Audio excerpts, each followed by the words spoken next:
Пилите останаа вклучени цело предпладне и се уште не можат да се исечат сите паднати трупци, сведоци на вчерашното хаотично невреме во центарот на Скопје. Работниците неуморно одат од една до друга локација, а на прашањето колку дрвја се искорнати, само креваат раменици. И тоа е само еден мал дел кој остана како последица од невремето. Темна завеса надвисна над Скопје, се поплавија сообраќајници, трговски центри, оштетени се стотици возила и откорнати се покриви од згради. Невремето различно го погоди главниот град, додека во некои населби жителите сведочеа на апокалиптични сцени, во други не паднала ниту капка дожд. Што века, за 5 минути све живо отиде. 5 минути, толку беше дување, тоа ветерот со град и... Ја имав среќа, па не бев вчера во невремето, овде бев на гости, само што кај 8:30 дојдов, па видов вака ужас. Кај што живееме не беше многу опасно, ништо не се испокршија дрвја. Убаво си е кај нас во Капиштец, се е во ред.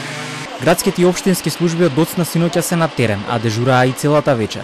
Сообраќајот на многу места беше заглавен, улиците непроодни, а возилата заробени. Се исклучуваа семафори, некаде немаше ни струја. Од улици и патишта велат дека се уште не се согледани сите последици од поројниот дожд.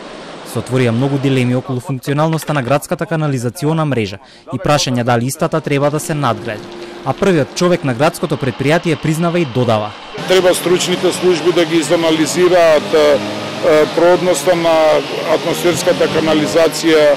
Меѓутоа сите сме ние сведоци дека оние населби во градот Скопје, сепак стар град, оние населби кои што се понови и последни градени, многу побрзо ја абсорбираат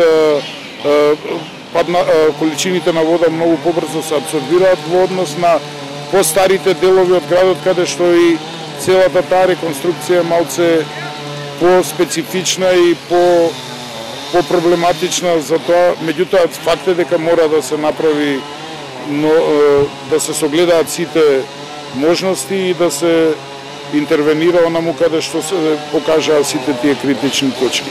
На бројот за итни ситуации 112 во Центарот за управување со кризи пристигнале над 1000 повици.